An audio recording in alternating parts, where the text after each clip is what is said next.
the day after the MLB All-Star game, or better known as the most boring day in sports. There was a soccer game today I saw. Yeah. Other than when people feign like they like soccer, there's really nothing going on the day after the MLB All-Star game. Football's still a week or so away. Obviously, there's no baseball, and no disrespect to WNBA. I know they're playing. I know they're hooping. But there's the ESPYs. Usually that's when the ESPYs put on their show because nothing else is going on. You get everybody to come into town because you ain't doing nothing. You're like Tommy. You ain't got no job. Show up. Shout out to June. He does have a job. That's why he's not here today.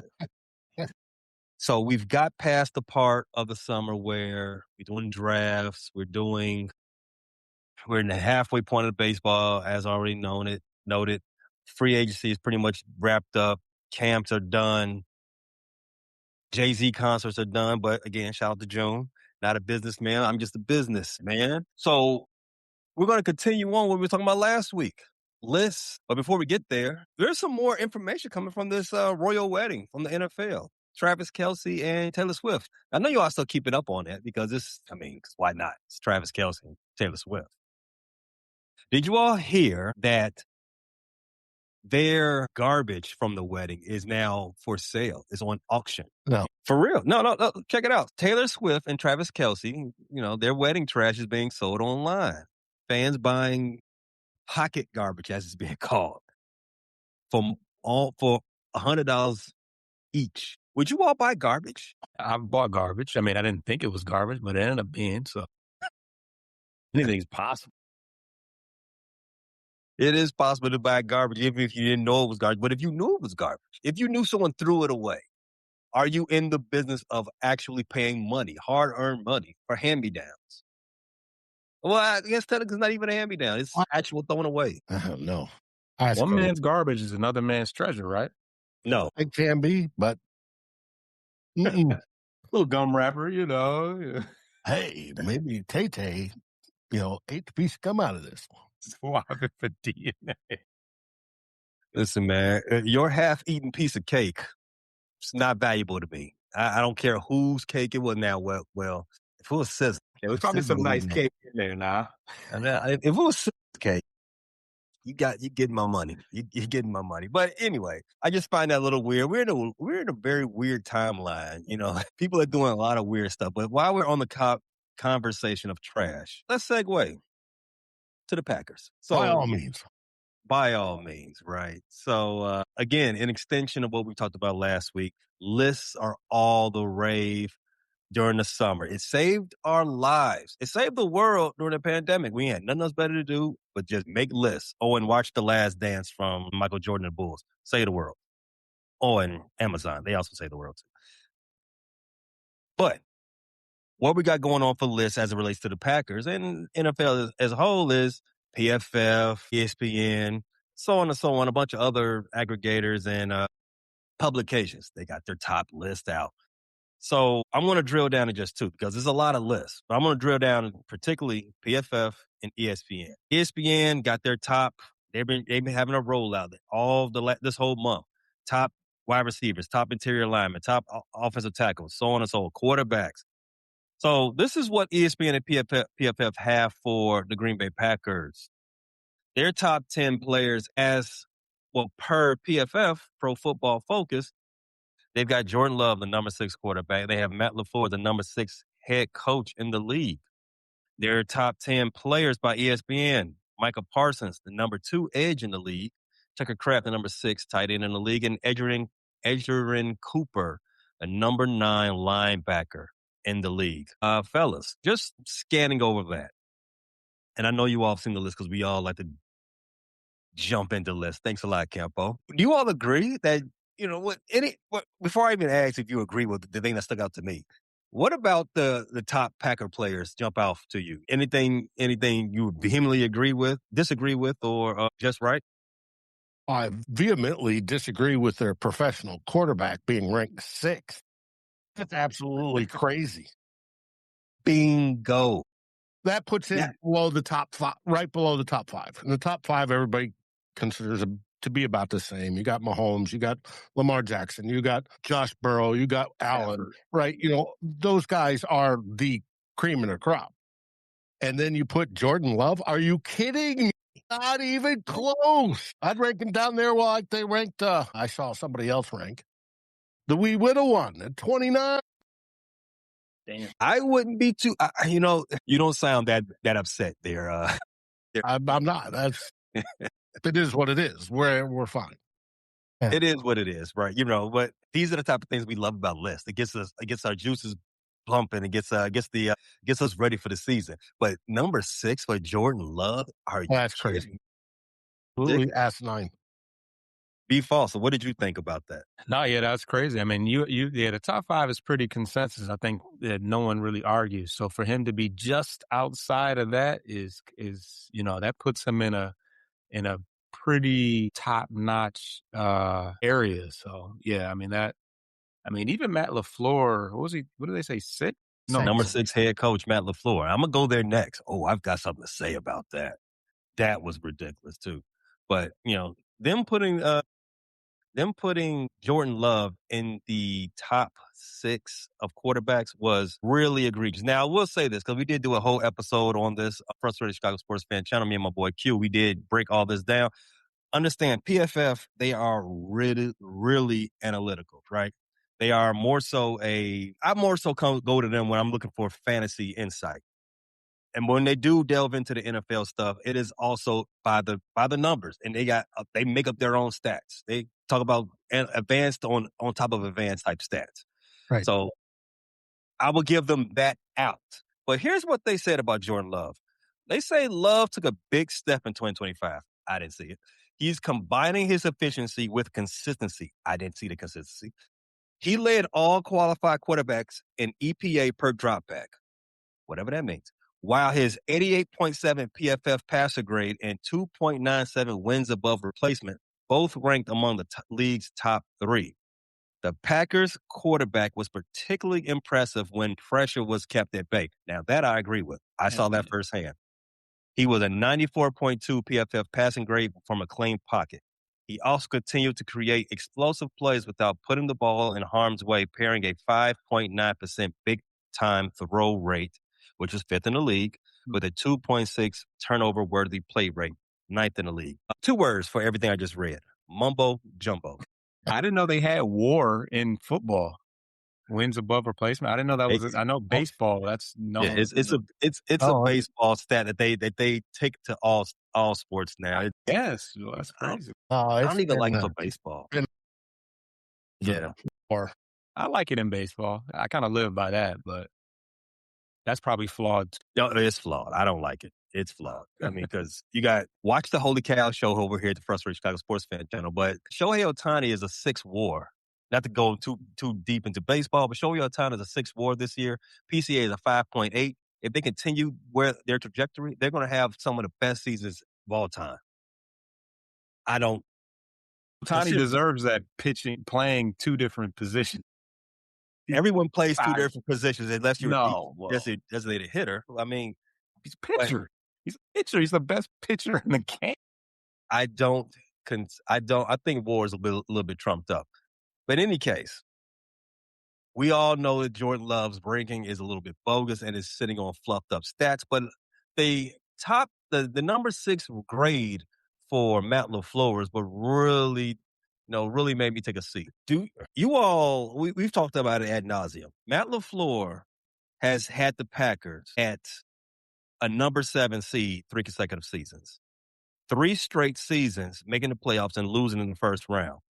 Do you think that you could be top 10 in your profession if you have that in your most recent memory? Absolutely. Dave, we went back and forth early in the offseason about we think they're going to fire Matt LaFleur. The conversation was loud about Matt LaFleur. Packer fans would tell you, Matt LaFleur, get him up out of here. A good portion of their fan base would say, we're good on this. We've seen what we need to see. Let's get a new guy in here. How can you be top 6? Coach, and they're talking about firing you. The argument doesn't stand up. I mean, expectations, because the Packers are Packers are a team that always have They're kind of like the Cowboys, where it's like people kind of always expect them to be good, and they're just meh. But yeah, I mean, yeah, getting sent home in the first round year after year after year. I mean, at some point, it's got to count. It's got to mean something. Overly glazed was the term you were looking for there, Foster. Yeah, Just like the yeah. Cowboys, gassed up for no reason. They're not that good. Year in and year out. We hear about them, but we don't see them really actually. We hear the barks. We don't see the bites. Here's Dak Prescott as far as the Jordan Love. I mean, as far as the in comparison to Jordan Love, is he like kind of right behind him? So on that list, that's a good question. On that list from PFF where Jordan Love was ranked number 6, you had Dak Prescott number 8. Okay, There you go. makes sense. ESPN has it a little bit different, but okay. They do. They do. Yes, Going back to their list. So let's look at the ESPN. Their top 10 players that the Packers have. Micah Parsons, number 2 edge. Tucker Kraft, number 6 tight end. Adrian Cooper, number 9 linebacker. You all have any gripes on that? Because I think that's all pretty fair. I think Cooper's a very good linebacker. Tucker Kraft, when healthy, he is probably their best offensive player. Micah Parsons, when healthy, is devastating. Yes. Very, very devastated. We all took off our hats and threw it on the floor when they traded for him. Like, I can't believe this nonsense. right before the But, season. but okay. I think we've established a through line here. PFF, watch yourself. You're flying very close to the sun. Calm down. Let's move on. Let's talk Lions. Detroit Lions. They were very represented by both publications, ESPN and PFF. They put me to work making this little graphic. So many names. It's like So many names. So, False, which one you want to start with, ESPN or PFF? ESPN's the bigger list, so let's start there. ESPN has 7 players from the Detroit Lions ranked in their top 10 of their position, starting with number 1, Penei Sewell, the number 1 offensive tackle. Then you got Amon-Ra St. Brown, number 5 wide receiver. Jahmyr Gibbs, number 2 running back. Aiden Hutchinson, number 5 edge. Sam Laporta, number 4 tight end. Jared Goff, number 9 quarterback. And last, Jack Campbell, number 5 linebacker. False. I remember when you all drafted Jack Campbell, I said that's a good player. That's a good player. I know there was a little pushback. Me, you, June, about what's going on with Jack Campbell. I know he had a slow start his rookie season, if I remember correctly, right? But I know you're not going to disagree with having 7 players ranked in the top 10 of their position, right? But are you agreeing with where they are ranked? Yeah, I'm not mad at top 5 for St. Brown. I know that Goff will always be in that.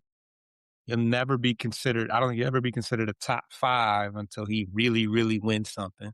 We pull him for, but I'm not mad at him being top 10 at his position. And then, I mean, honestly, the only reason why we don't have some guys from the secondary in there is because they were injured most of the way. No, not that guy. Which is why it was so easy to release him. I think Kirby Joseph and Brian Branch would be in those talks too, but they didn't really play last year. So, well, Branch did, but Joseph missed a lot more. What do you think, Dave? What about ESPN's rankings for the Detroit Lions?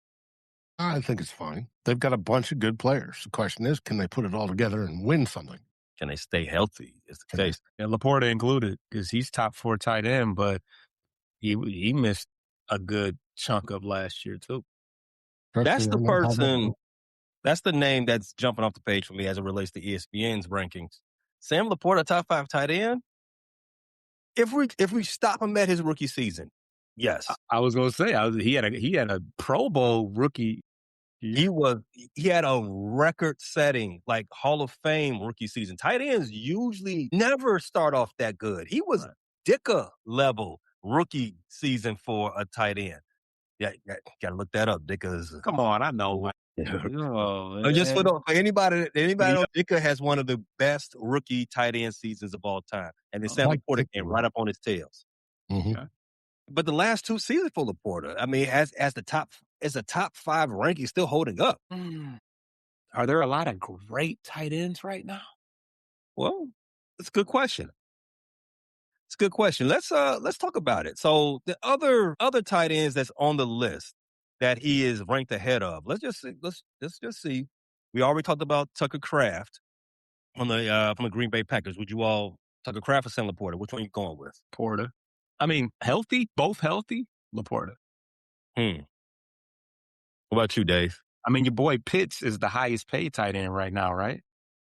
I don't think so. If he is, I think he just got paid and reset. If I'm not mistaken, I think he reset it. did he? What did he become the highest paid? Maybe, Trash. maybe I'm. Joe Laporta is better than. That kind of came out of nowhere last year. He wasn't. I don't think he was really that high. No, Kraft he been wrecking the last 2-3 seasons. I think he's been decent. He's only I think he's only in his 4th season. I think this will be his 4th season. Yeah, I don't know why. I feel like he's older. he's still young. I think he's only 25. Yeah, I think Laporta might actually be older. No, they're the same age.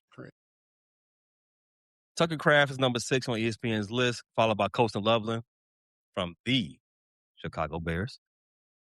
You got Kyle Pitts following him up, who you all say is the highest paid tight end in the NFL right now. I'm not going to debate it. I just think he's overpaid, no matter how much he's getting paid. No matter what. Mark Andrews is number 9, and number 10 is the aforementioned, the newest married man in the NFL, Travis Kelce.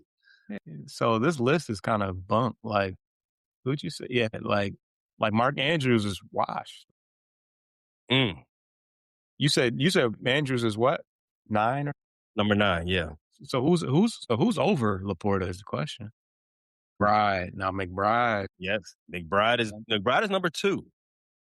So number 1 is easily. I don't think easily because I think McBride should have been number 1, but Brock Bowers is number 1.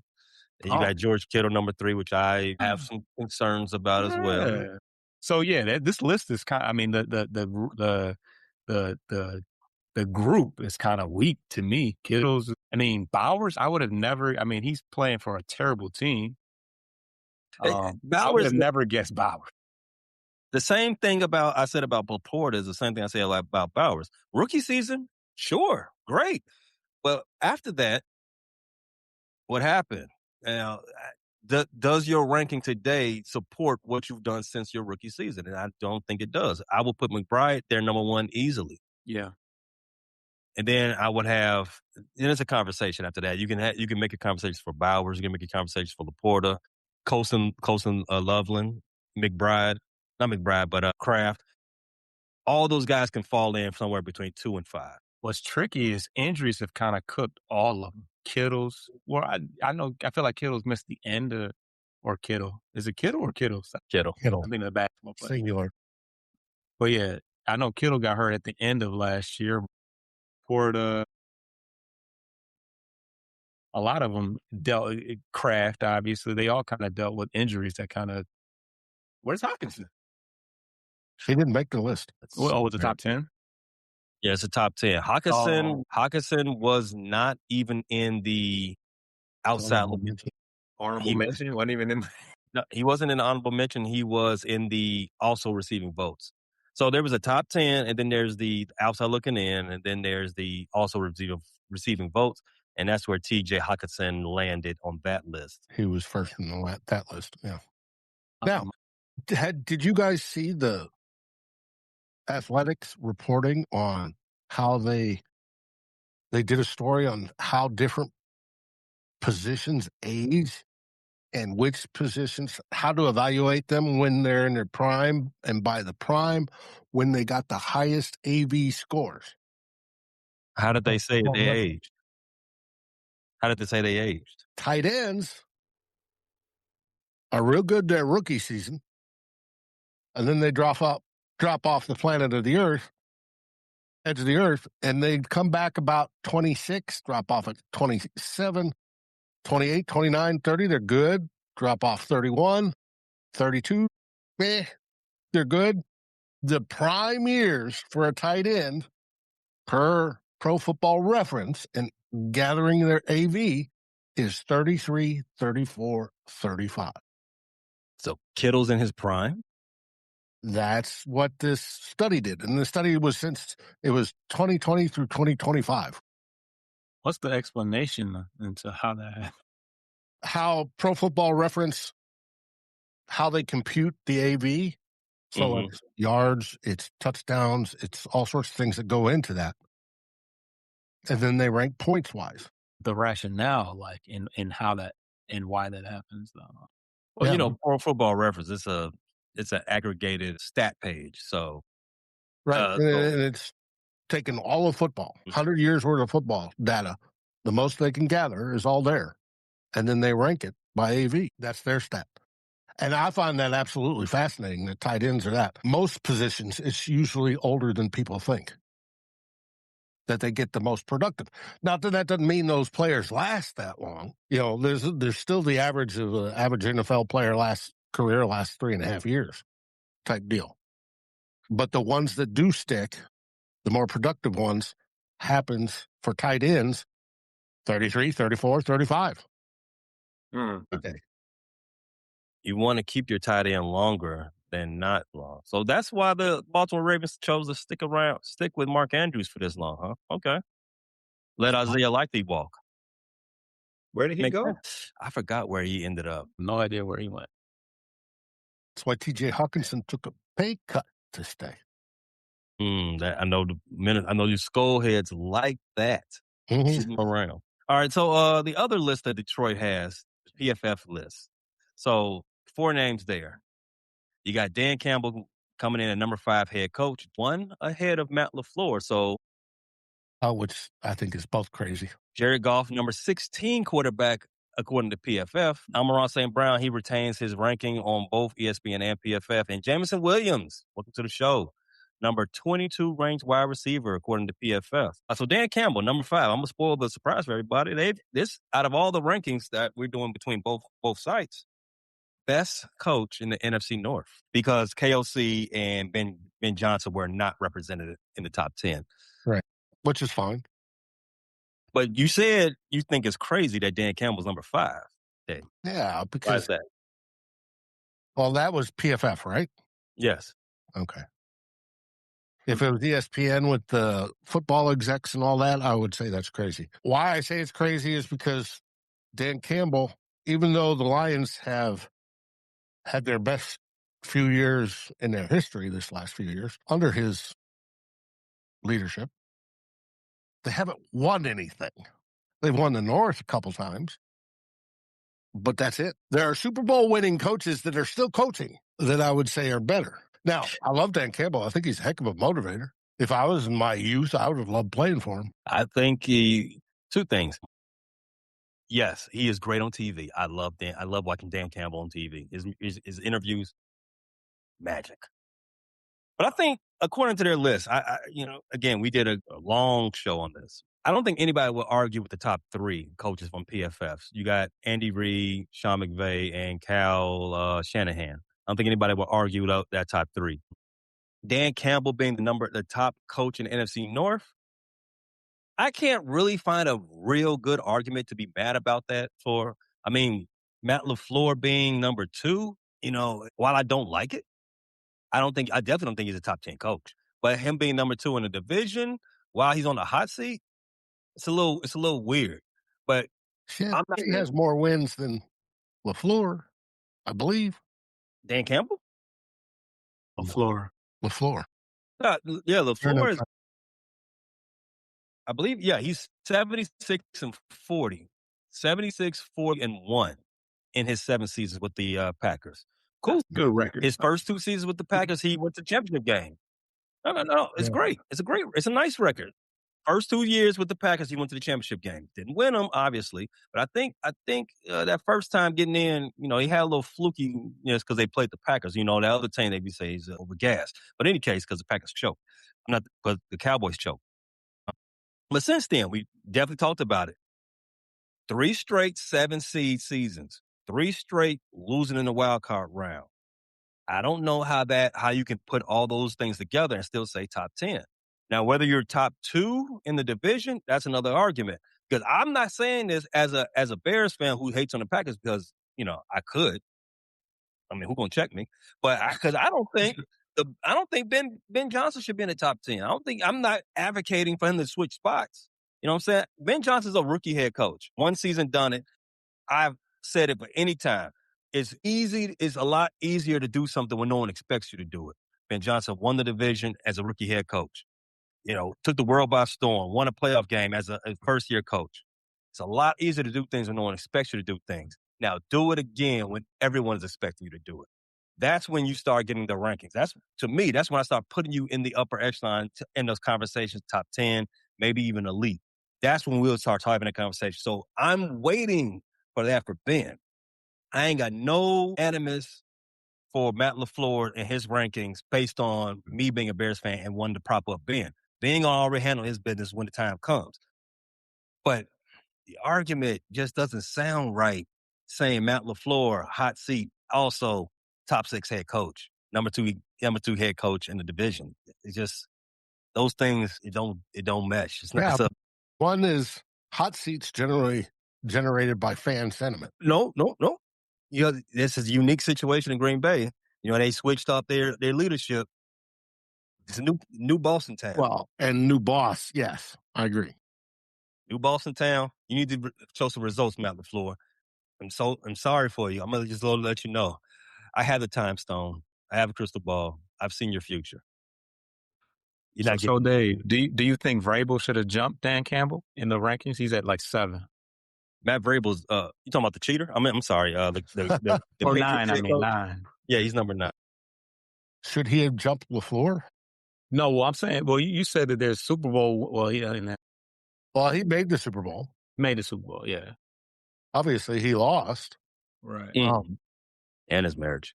I don't know if that's the case. I haven't read that, but he put it under strain. That he did. Wasn't he a rookie or second-year head coach? He was the first-year head coach with the Patriots, and he had 4 seasons with the Titans. Would I put him above LaFleur? No, I'm saying Campbell. Well, you said Campbell was crazy. You said it was crazy for Campbell to be 5. As if he was too high because you said there was. I guess you said that there was Super Bowl winning coaches that I would have thought slid in there before Campbell. But no, Vrabel and Campbell, I think, are about equal. Because, I mean, Campbell's what? A year removed from like a 15, what did they win? 15 game 1 year? 15-2. So they fell back. They definitely fell back last year, but I mean, yeah, first round bye 2 years ago and 3 years ago, they won the division. I mean, they kind of holding it down. Yeah, now, but let's see what he does when Ben Johnson's gone. I mean, speaking of Ben Johnson's got 3 straight division titles. Does he now? The head coach with the Bears, 2025. Those last 2 with the Detroit Lions. He does. As an OC, yes.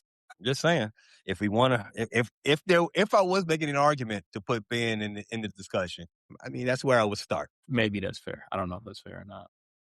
I don't know. These lists are these lists. They're fine unless there's something egregious about them. We already talked about the egregious part, but there's going to be some more. But wait, there's more. Shout out to the what was that? What's the name of that infomercial movie? Well, yeah, it is a scary movie, but I forgot the name of that infomercial. But the sticky glue guy. But anyway, go ahead. Yeah, Pat. Yeah, that stuff. I'm gonna float on the river on the screen door because I sealed a hole with some glue. That's really crazy. I can't believe people bought that. But we will be back to talk with the other 2 teams in the division right after this quick break. We do have some obligations to pay some bills. So if you stick around, promise we'll be right back. Need a Garrett's popcorn break. So Dave and Foster, we still do have the Vikings and the Bears to talk about. Let's go ahead and talk about the Bears. Let's go and get them out the way. So the Bears, they're represented by ESPN and PFF. Not as thick as the Detroit Lions, only 1C. Top 10 players by ESPN. Costa Loveland, number 7 tight end. Darnell Wright, the number 6 offensive tackle. Joe Thuney, number 5 offensive guard. Caleb Williams, number 10 quarterback. Fellas, you all have all heard me say it once or twice or 100 times before, but the Bears. Caleb Farrell. We all think ESPN is doing the best list so far, right? So far. Caleb, number 10 quarterback. How y'all feel about that? It's fine. a playoff. That's a playoff QB that's won a game, and he can kind of he create on the fly. I feel like that benefit. Creates magic on the fly, creates cinema on the fly. Madden cover, dude. Yeah. The magic, the Iceman is out here. It is primed for either the ascension of your next GOAT or the fall off of the century. That's where all the hype is leading towards. But I'm happy. I think that ranking is well deserved. Top 10 quarterback. Got his knee in week 2. Dave, don't speak that type of stuff into the universe. Don't do that. That Norse magic will not work here. I think it's well deserved. I think I think the things that he did in his second season, the strides he took coming off a rookie season that looked a lot worse than what it was, and it looked very bad. Yeah, part of that was Eberflus. Eberflus was horrible, and then he had 3 different offensive coordinators his rookie season. It was front page news of how disastrous and how discombobulated the whole situation was in Chicago. And then to turn it around to a division winning season, having a play away from being in this championship round of the NFC, all remarkable. And he's tearing up the record books for quarterbacks in Chicago. I know, low bar. But still, he might reach 4,000 yards passing this year. I think from your lips to the Pope's ears, Dave. What receiver? We don't know. We're not too far removed from the Bears having the best wide receiver room. Just because we let go of Keenan Allen and let go of DJ Moore, still got a lot of talent in that room. Still got a lot of dogs. You got a couple good tight ends. A lot of tight ends. A lot of good tight ends. We have more tight ends than we need. But Ben Johnson says we don't have enough. And Ben we trust. That is going to be the inscription on his statue that we put up next to Buckingham Fountain in a couple of years. I might even get a tattoo that says, "In Ben Johnson we trust." Is Buckingham. This episode is brought to you by Accenture. When your advertising operations fall out of sync, everything else follows. Spotify and Accenture are working together to reinvent the rhythm of ad sales, using automation, analytics, and smarter workflows to simplify campaign delivery and access better data across the business. The result? Less time spent on operations, more time connecting brands with the moments and fandoms that matter most. Learn more at Accenture.com/Spotify. No, that's in Chicago, Dave. Well, why would they have it? It's a new stadium over in Hammond. They're not going to Hammond. There's nowhere for them to play in Hammond. This is a lot of open space, and it's wrong. That's the opposite side of the border. Other players mentioned on our list for the top players in Chicago let me pull that banner back up. Tony and Darnell Wright. Now, those are the ones that I'm most impressed with. Caleb Williams out, notwithstanding. Darnell Wright, he had a bananas season. His season last year was the most impressive out of anybody. Yes, Caleb Williams gets all the press. Caleb Williams gets on the Madden covers. He's going to reset the mark for highest paid player of all time. But Darnell Wright, coming into the season, we were concerned about him being a bust. He was the first draft pick of the Ryan Poles era, traded down twice, and took Darnell Wright, and he was not looking like he was going to be a guy. But Darnell Wright was a showstopper. He was one of the number 6. I don't even think number 6 is high enough for Darnell Wright on that list. I was so impressed with him. He looks like a rock going over there. Maybe, hopefully, fingers crossed, he can, be the next Joe Pinay, possibly, top offensive tackle from the right side, perhaps. The way he be throwing people, I can only be so happy. It only sucks that, you can only keep so many people. Colston Loveland is going to lead a contract at some point. Darnell Wright is currently negotiating a contract right now. Shout out to the Raiders for overpaying Linderbaum by so much, because now they don't you don't get offensive linemen aren't paid based on position anymore. They're paid based on just being offensive linemen. So because Linderbaum's getting $27 million a year from a center position, guess what? Tackle's going to want that too. Thanks a lot, Las Vegas. Thanks a whole lot. But get your money, Darnell, right. Let's go on over to PFF.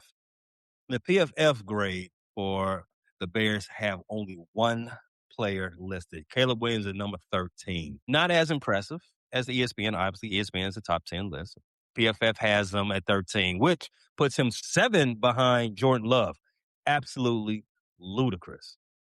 Bonkers. I didn't really have a problem with anybody else. Well, Jaden Daniels, I don't believe that should not happen either. Jaden Daniels and Jordan Love should not be ranked in front of Caleb Williams in any stretch of the imagination. But you can also argue that they did do Caleb Williams a solid. They put him ahead of defending Super Bowl winning quarterback Sam Darnold, Jalen Hurts, who has a Super Bowl, Jared Goff, who's been rock steady and maybe, not even arguably the best quarterback in the division. So you can argue one way.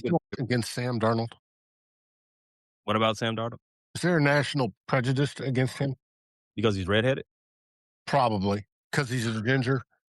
I mean, he's had a series of very, very good seasons racked up together. And some of them may have been shorter, and then, in replacement thereof. And then, of course, he won 14 games with Minnesota, and then last year he won the Super Bowl, and yet he doesn't get elite status. Some people just don't score out well on PFF. Caleb Williams being one of them. Caleb Williams did what now? He doesn't grade out amazing. He doesn't. I mean, I guess he's only ranked. What is he ranked on PFF? 13. Are you talking about Sam Darnold?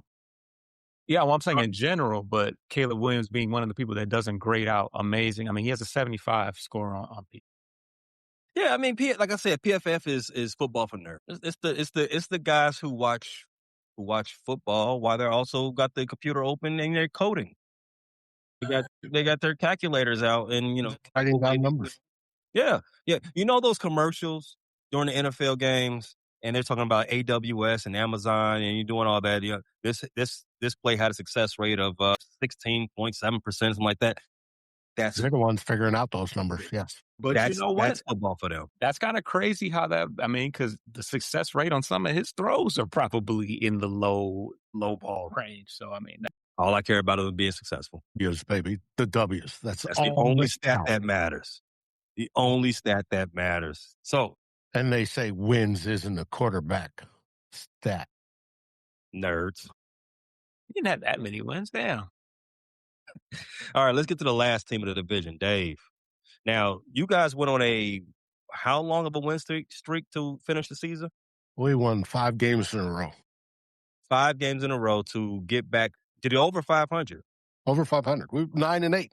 If it wasn't for one play, if we would have stopped that kick return against the Bears, we would have won the division. 8. Yeah, 8 losses. It was more than one play. Yeah. But, that's how close the division was. Mm-hmm. But we won 5 in a row to go 9-8. Based on you guys ending your season hot. Mm-hmm. Having a lot of name brand players and a lot of name recognition on that roster, coaches that everybody respects, KLC, Brian Flores. Do you have any real reasons why these rankings pretty much left the Vikings out? Pretty much shut them out on both sides. I must say we got Justin Jefferson in there. That's it. No, it's because poor quarterback play last year overall. But you all were still a top-ranked defense. Well, yeah, we were number 3. Yeah, number 3 defense, but... We were number 1 for most of the season, yes. Look through the edge rushing list, look through the defensive tackle list, cornerback list. No Vikings. You asked the question about the redheaded stepchild who's currently holding the Super Bowl trophy. You asked about the ginger, if there's a ginger ism going around the NFL. Is there a general skull dissension, hatred in these lists? Is ESPN hating on the Minnesota Vikings? Well, the Minnesota Vikings, per the national football media, is generally considered a lesser team because it's a smaller market. We're not one of the 5 or 6 teams that drives the NFL. We're not a big city team like Chicago. We're not the Green Bay Packers that have, they're up Roger Goodell's backside. And so we tend to get dumped on. We're flyover country. And that's fine. I've seen it my whole life. It's going to be until we win one. We got to win one. Just one. Just at least one. But yes, just one. Just one. I remember the last one we were at. I was 13. Okay, if there's no bias against Minnesota, just, they expect the East Coast media machine that drums up most of this stuff. They overlook Minnesota. We can play it off to that point. Okay, but Justin Jefferson is the lone guy ranked here. From ESPN, they've got him ranked the number 2 wide receiver, and PFF has him the number 3 wide receiver. Dave? I can buy off on that. He's behind Jamar Chase because Jamar Chase has had a better quarterback. Okay. He's not behind Jamar Chase on PFF. No, I didn't look at the PFF one. Where is he behind? PFF has Puka and JSN in front of him. JSN quarterbacked by your former quarterback. Well, JSN had an outstanding year last year, and I give him kudos. Very good. Justin Jefferson did not have an outstanding year. He had a very down year by his standards. Just barely cracking a grand. 2 touchdowns. His drop rates were up.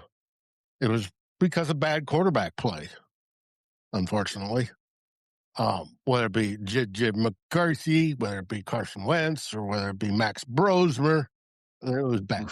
And that's what dropped him. So I'm cool. He drops from, number 1 or 2 to 3. Woo, big whoop. Puka. We all have no issue with Puka being number 1. I would never say Puka Nacua is a number 1 wide receiver. I would never say anything like that. Never. He is really good. No disrespect to Puka. No disrespect to Puka, but I am a availability guy. You all know that. I am an availability guy. LP's got an audience.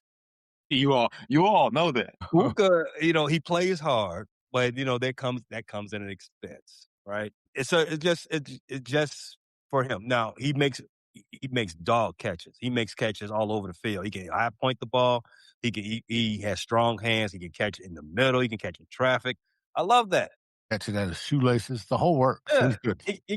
But he's just not as fluid. Again, outside of his availability, he's also not as fluid as a wide receiver as Jamar Chase and not as Jefferson. No, not at all. And those guys do the same runner in the league. Yeah, they do the same thing. Like I said, they can route you up. They can catch the ball over your head. They can boss you. They can catch it in the middle of the field. They catch traffic, catch it one hand. They can do all these things. But the fluidity of their ability and their availability puts them ahead of new Puka easily for me. It's not even a question. And JSN is not too far behind. JSN, one season, almost a record-breaking season. But I take you. But Jefferson, for JSN to be a possession receiver and to be a receiver, not even is nowhere near the same frame as Puka, Justin, Jameer, and what he was doing, I want to have him in that argument over Puka as well. But give me another season for me to marinate on that. Let that lather up a little bit. Dave, one more thing. So I don't remember. We were talking about coaches earlier. KLC not getting the top 10 coach respect. That's okay with you? That's fine. I like when the Vikings are viewed as lesser team. They're not expected to do anything. That's generally when we come out and we win. It's when they call us their real contenders to win everything this year. They're going to step up and compete for the Super Bowl. Then we shit our pants. Yeah, make sure you all wash your fruits and vegetables, man, because we don't need a whole country shitting our pants. Make sure you all do that. That thing that's going around. Charmin stock. No. It's going to be interesting to see with KOC integrating Kyler Murray into KOC's offense, because Kyler Murray came from different schemes, even though he played some of them were similar. That's the biggest question mark. How quick is he going to get it? JJ McCarthy's pretty much already got it. He's just going in his third year. But Kyler Murray is the better quarterback talent-wise. So will Kyler get it? Is he going to win the competition?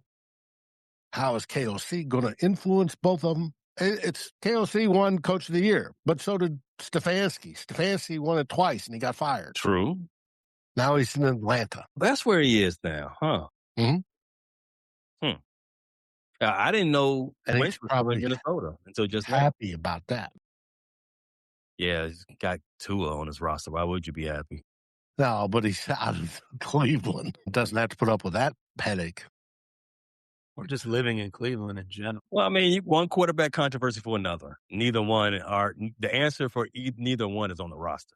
So, And he's got to, and the coaches got to flip the film around so they look both their guys look right-handed. as a commenter says, and we are 1 week away from training camp, guys. Have you all got any tickets? Go to the camp. You said just one? Well, 10 days. 10 days rookies start to report. So, I mean, you can, if you're as anxious for football as I am, 10 days equals a week. Okay. Well, I mean, who's playing in the Hall of Fame game this year? They're going to start. Ooh. Yeah, that's a good question. I don't even think I know that. It's not us. But not this.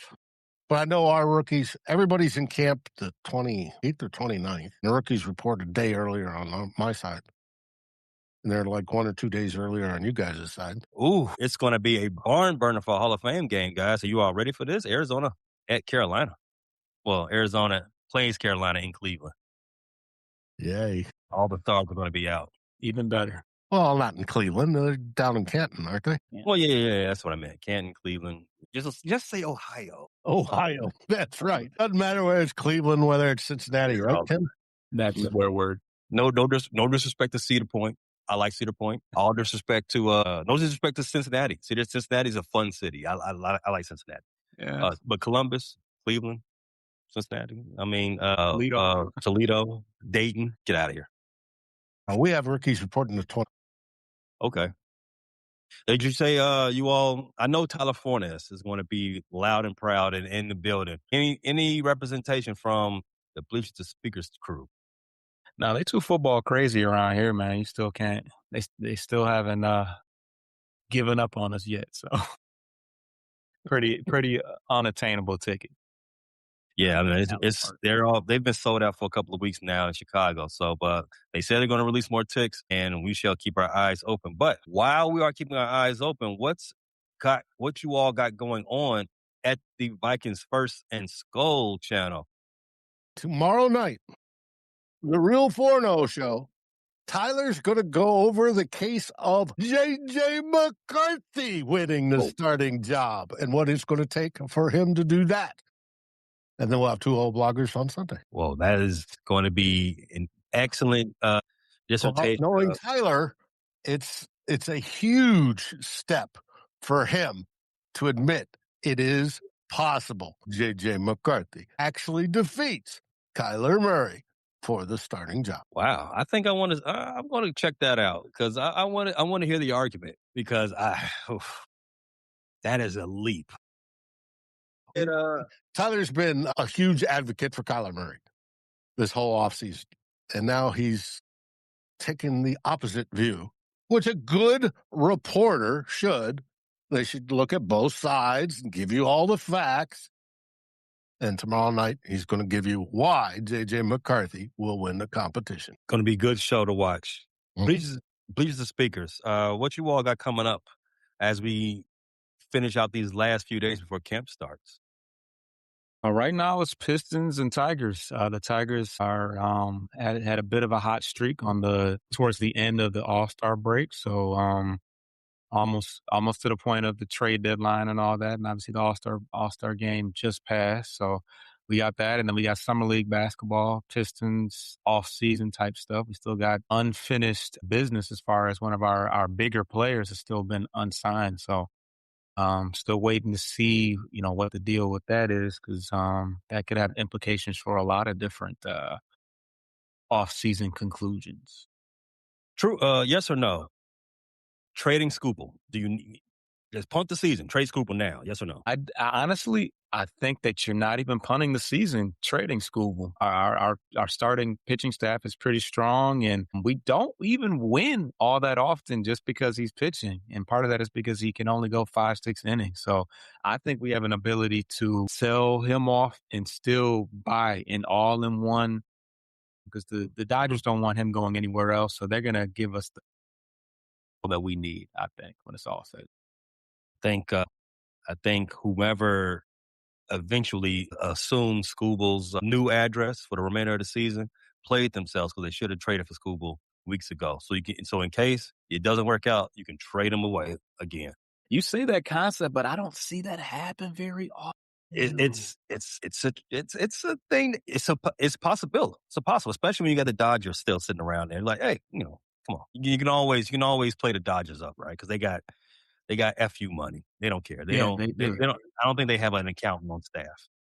So that's why you always trade for someone early, so that if the pennant race doesn't work out in your favor, you still have the trade deadline for you to get underneath the CBT, as it's called in baseball. But yeah, check all that out at the premier spot for Detroit Sports Conversation. Please. Y'all got Detroit spelled wrong. I just peeped that.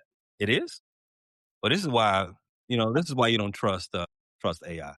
I was just like, wait a minute. I ain't never really paid attention. It says riot. Stupid robots. First for the Chicago Sports Fan Channel, we are always bringing you the latest and greatest Chicago sports.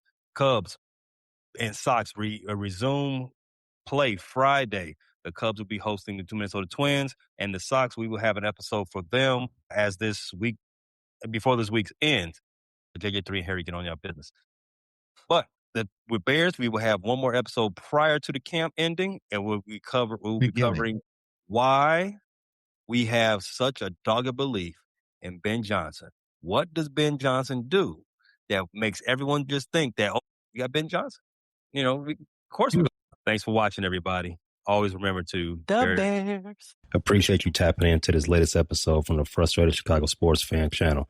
Don't matter if you was watching on YouTube or listening on Spotify or Apple. Make sure you like, subscribe, share with everybody on the block.